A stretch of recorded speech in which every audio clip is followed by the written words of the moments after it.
A Democratic senator accused of laundering millions through a fake charity tied to foreign adversaries. And standing in a federal courtroom in Washington, D.C., Kash Patel was ready to take him down. The evidence was airtight, the stakes were sky high, and the nation was watching. But what Patel didn't expect was the judge presiding over the case, a man who would not only challenge his authority, but humiliate him in front of the world. The judge's name was Edward Hargrove, a veteran of the bench with a reputation for a sharp tongue and an iron grip on his courtroom. From the moment Kash Patel stepped up to testify, Hargrove made his disdain clear. "Director Patel, I've read about you," Hargrove began, his voice cutting through the courtroom like a blade. "A Trump lackey with a history of cutting corners, reprimanded in 2016 for unprofessionalism by Judge Hughes, weren't you? I don't trust a word from someone more loyal to a president than to the law." The insult landed like a punch, and the courtroom fell silent. Reporters in the back scribbled furiously, knowing the soundbite would dominate the evening news. The jury shifted uncomfortably in their seats, and Patel, standing with a stack of documents in his hands, felt the weight of every eye on him. He didn't flinch, but inside, the sting of Hargrove's words burned. He knew this trial wouldn't just be about the senator, it would be about his own reputation too. Patel had been preparing for this case for months. The senator, a man named Richard Ellison, had been a thorn in Trump's side for years, a vocal critic who had led investigations into Trump's businesses during his first term. Patel had long suspected Ellison of corruption, a belief rooted in his own research for his book Government Gangsters, where he named Ellison as part of the deep state elite. When Patel became FBI director in early 2025, he made it his mission to bring Ellison down. The FBI's investigation had uncovered a web of financial transactions, millions funneled through a fake charity, with ties to foreign entities that raised red flags about national security. Wiretaps, bank records, and witness testimonies. It was all there, laid out in the documents Patel now held. He was ready to present the evidence, confident that justice would prevail. But Judge Hargrove had other plans. From the very first day of the trial, Hargrove seemed determined to undermine the case. When Patel began to present the FBI's evidence, Hargrove interrupted him almost immediately. "Objections sustained," Hargrove barked, even though the defense had barely spoken. "This wiretap evidence is circumstantial at best, Director Patel. I won't have my courtroom turned into a circus for your political vendettas." Patel tried to explain that the wiretaps had been legally obtained, but Hargrove cut him off. "I've heard enough. Move on." The jury exchanged glances, and Patel could feel the case slipping through his fingers. Hargrove's hostility wasn't just a challenge, it was a roadblock. As the trial dragged on, Hargrove's tactics became even more blatant. He granted every defense motion, no matter how frivolous. When the prosecution requested a witness to testify about the charity's financial records, Hargrove delayed the testimony, claiming the witness needed more time to prepare. When Patel presented bank records showing the senator's direct involvement, Hargrove dismissed them as inadmissible without explanation. And when the prosecution pushed for a faster timeline, Hargrove adjourned the trial for a week, citing a vague scheduling conflict. The delays were infuriating, and Patel couldn't shake the feeling that something was wrong. Hargrove wasn't just being difficult, he seemed to be protecting Ellison. Patel's suspicions grew when a late-night call came from an agent in the FBI's financial crimes section. The agent's voice was tense as he shared what his team had uncovered. "Director, we've been digging into the senator's charity, and we found something you need to know," the agent said. "The charity made payments to a construction firm, hundreds of thousands of dollars, and that firm just finished a major renovation on Judge Hargrove's lake house. For free." Patel's heart raced as the agent continued. "We've got bank records, wire transfers, even photos of Hargrove meeting with the firm's owner. It looks like a bribe, sir. A big one." Patel thanked the agent and hung up, his mind racing. The pieces were falling into place. Hargrove wasn't just biased, he was compromised. The judge had taken a $500,000 bribe to protect Ellison, and now he was using his gavel to delay the case, hoping to bury the truth. Patel knew he had to act, but he also knew the risks. Exposing a federal judge in open court was a dangerous move, one that could backfire spectacularly. If he was wrong, or if Hargrove found a way to turn the tables, Patel's career could be over. But he also knew he couldn't let Hargrove derail justice. The FBI wasn't just his job, it was his mission. He had promised the American people that he would root out corruption, no matter where it hid. And if that corruption was sitting on the bench wearing a black robe, then so be it. The next day in court, Patel was ready.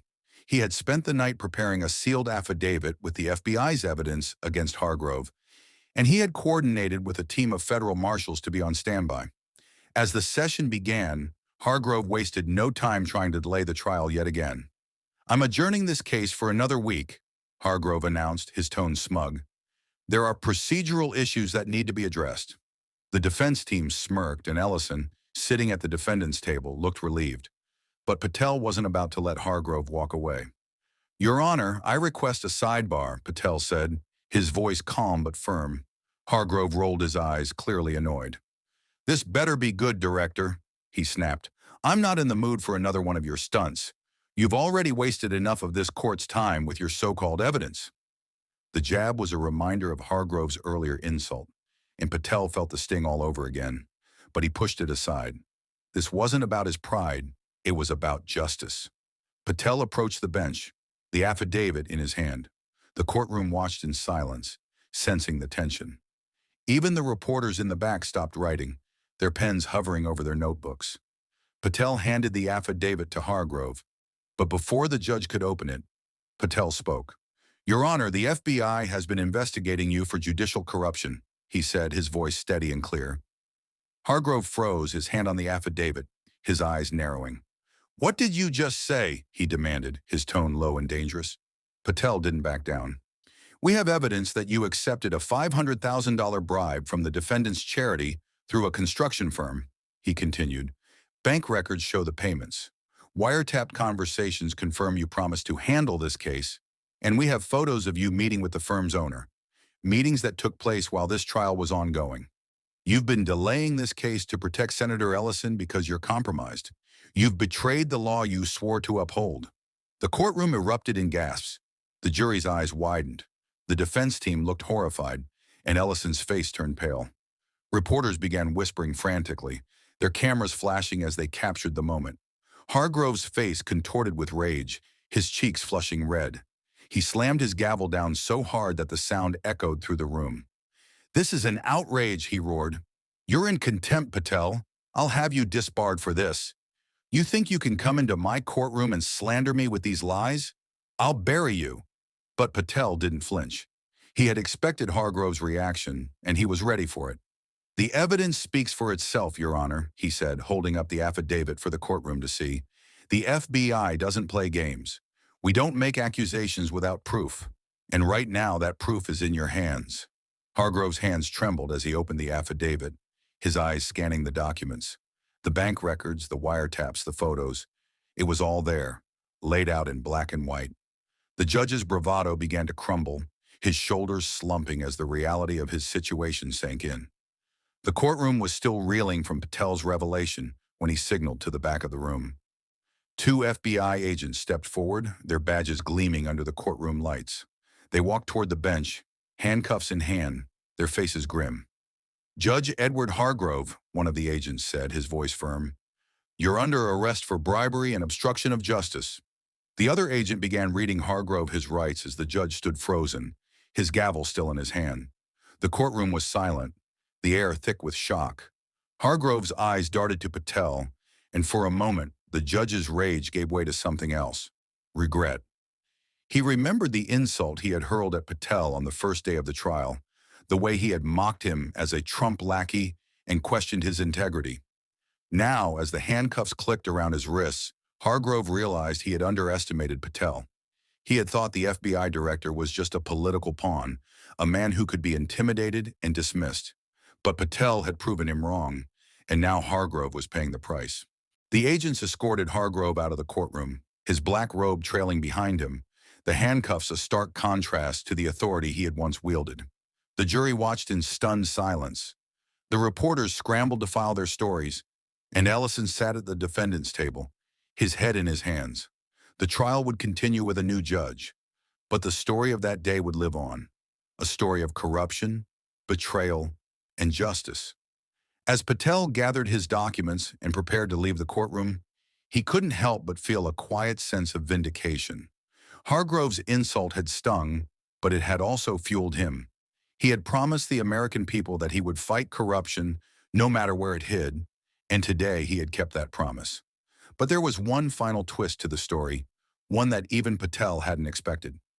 Later that evening, as Patel sat in his office at FBI headquarters, he received a call from President Trump. "Kash, you did good today," Trump said, his voice booming through the phone. "Taking down that judge. Great work. But I told you to leave the judges alone, didn't I?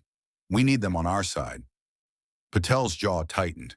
He had known Trump wanted to avoid alienating the judiciary, but he hadn't been able to ignore Hargrove's corruption.